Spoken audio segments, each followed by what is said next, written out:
എല്ലാവർക്കും നമസ്കാരം. പുതിയൊരു വീഡിയോയിലേക്ക് സ്വാഗതം. നവാംശകം വരെയാണ് നമ്മൾ ഇതുവരെ പഠിച്ചത്. ഈ വീഡിയോയിൽ ദശാംശത്തെക്കുറിച്ച് നമ്മൾക്ക് പഠിക്കാം. പേരുപോലെ തന്നെ ദശം എന്ന് പറഞ്ഞാൽ 10, അംശം എന്ന് പറഞ്ഞാൽ 10ൽ ഒരു അംശം എന്നാണ് ഉദ്ദേശിക്കുന്നത്. അതായത് ഒരു രാശിയെ 10ആയിട്ട് ഭാഗിക്കുന്നു. 30 ഡിഗ്രിയെ നമ്മൾ 10ആയിട്ട് ഭാഗിക്കുകയാണ്. അപ്പോൾ 3 ഡിഗ്രി വീതമുള്ള 10 ഭാഗങ്ങൾ നമ്മൾക്ക് ലഭിക്കും. ഈ 10 ഭാഗങ്ങളെ ദശാംശങ്ങളായിട്ട് പറയാം. ഇവിടെ 0 മുതൽ 3 ഡിഗ്രി വരെ ഒന്നാമത്തെ ദശാംശമായിട്ടും 3 ഡിഗ്രി മുതൽ 6 ഡിഗ്രി വരെ രണ്ടാമത്തെ ദശാംശമായിട്ടും അങ്ങനെ 3ന്റെ ഘടകങ്ങൾ വെച്ച് 27 ഡിഗ്രി മുതൽ 30 ഡിഗ്രി വരെ 10ാമത്തെ ദശാംശമായിട്ടും നമ്മൾ കാണേണ്ടതാണ്. ഈ ദശാംശം നമ്മൾ മനസ്സിലാക്കി കഴിഞ്ഞാൽ, അതായത് ഒരു ഗ്രഹത്തിന്റെ ദശാംശത്തിൽ എവിടെയാണ് സ്ഥാനം എന്നറിയാൻ വേണ്ടിയിട്ട് നമ്മൾ ആദ്യം എന്ത് ചെയ്യണം? അത് ആ രാശിയിൽ എത്രാമത്തെ ദശാംശത്തിലാണ് നിൽക്കുന്നത് എന്ന് കാണണം.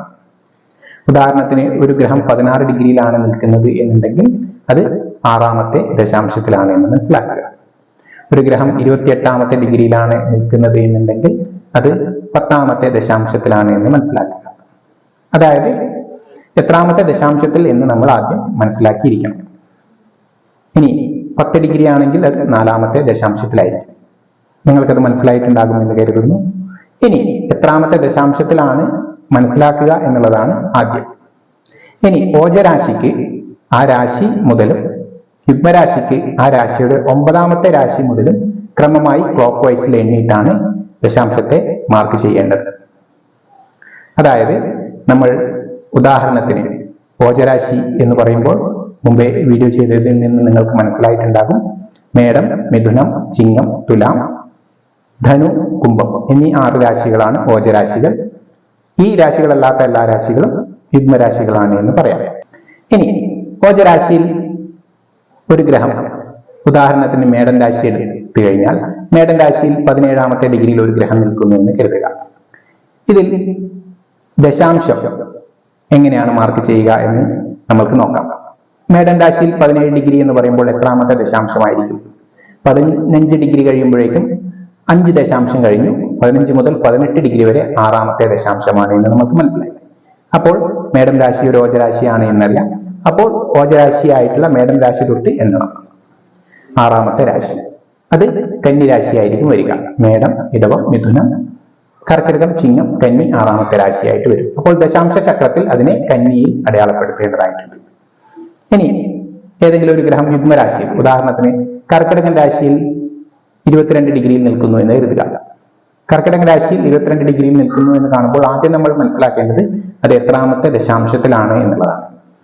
22ാമത്തെ ഡിഗ്രി തീർച്ചയായിട്ടും 8ാമത്തെ ദശാംശത്തിലാണ് എന്ന് നമുക്കറിയാം. കാരണം 18 മുതൽ 21 വരെ 7ാമത്തെ ദശാംശവും 21 മുതൽ 24 വരെ 8ാമത്തെ ദശാംശവുമാണ്.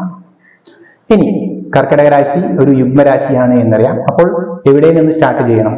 മീനം രാശിയിൽ നിന്ന് സ്റ്റാർട്ട് ചെയ്യണം. അതിന്റെ 9ാമത്തെ രാശിയായിട്ടുള്ള മീനം രാശിയിൽ നിന്ന് സ്റ്റാർട്ട് ചെയ്യണം. മീനം രാശിയിൽ നിന്ന് നമ്മൾ സ്റ്റാർട്ട് ചെയ്ത് 7ാമത്തെ രാശി ഏത് എന്ന് നോക്കുക. മീനം രാശിയിൽ നിന്ന് സ്റ്റാർട്ട് ചെയ്താൽ അത് 7ാമത്തെ രാശിയായിട്ട് വരുന്നത് കന്നി രാശിയായിരിക്കും. ഇങ്ങനെയാണ് നമ്മൾ ഇവിടെ ദശാംശത്തെ അടയാളപ്പെടുത്തേണ്ടത്. ഇപ്പോൾ പറഞ്ഞ രീതി എന്ന് പറയുന്നത് പരാശരി രീതിയാണ്. നമ്മൾ വർഗചക്രങ്ങളുടെ മുഖവുര പാഠത്തിൽ പറഞ്ഞിട്ടുണ്ട്. വർഗചക്രങ്ങൾക്ക് പ്രധാനമായിട്ടും 2 രീതികൾ ഉണ്ട് എന്ന്. ഇപ്പോൾ പറഞ്ഞ രീതി പരാശരി രീതിയായിട്ടാണ് പറയുന്നത്. പരിവൃത്തിയുടെ രീതി നമ്മൾക്കറിയാം, വളരെ എളുപ്പമാണ്.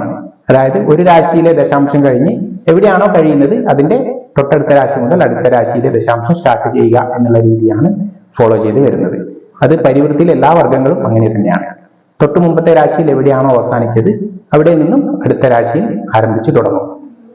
അതായത് സൈക്ലിക് ആയിട്ട് വരും എന്നർത്ഥം.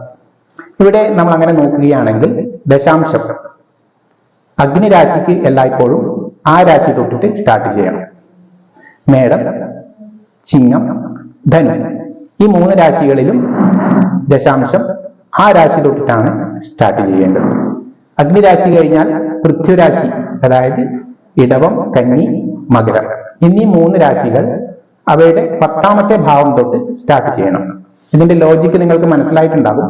കാരണം മേടം രാശിയിൽ നിന്ന് സ്റ്റാർട്ട് ചെയ്യുമ്പോൾ അവസാനത്തെ ദശാംശം വരുന്നത് എവിടെയായിരിക്കും? മകരം രാശിയിലായിരിക്കും. പിന്നത്തെ ദശാംശം തുടങ്ങേണ്ടത് കുംഭം രാശി വെച്ചാണ്. അതാണ് സ്ഥിരരാശിക്ക് കുംഭം രാശി 10ാമത്തെ രാശി തൊട്ടിട്ട് വരുന്നത്. അതായത് ഇടവത്തിന്റെ 10ാമത്തെ രാശിയാണ് കുംഭം. അപ്പോൾ കുംഭം തൊട്ട് നമ്മൾ എന്ത് ചെയ്യുന്നു? സ്റ്റാർട്ട് ചെയ്യുന്നു. അങ്ങനെ 10 രാശി അടയാളപ്പെടുത്തി കഴിയുമ്പോൾ അതിന്റെ ദശാംശം അവിടെ തീരും. പിന്നീട് വായുരാശിയാണ് മിഥുനം, തുലാം, കുംഭം. ഈ വായുരാശിയുടെ ദശാംശം സ്റ്റാർട്ട് ചെയ്യുന്നത് 7ാമത്തെ രാശി തൊട്ടിട്ടാണ്. മിഥുനമാണ് നമ്മൾ ദശാംശം കാണേണ്ടതെങ്കിൽ അത് എത്രാമത്തെ ദശാംശത്തിലാണ് നിൽക്കുന്നത് എന്ന് നോക്കുക. ആ നിൽക്കുന്ന എത്രാമത്തെ ദശാംശമാണ് എന്ന് കണ്ടെത്തിയാൽ അത് 7ാമത്തെ രാശി തൊട്ടിട്ട് എണ്ണേണ്ടതാണ്.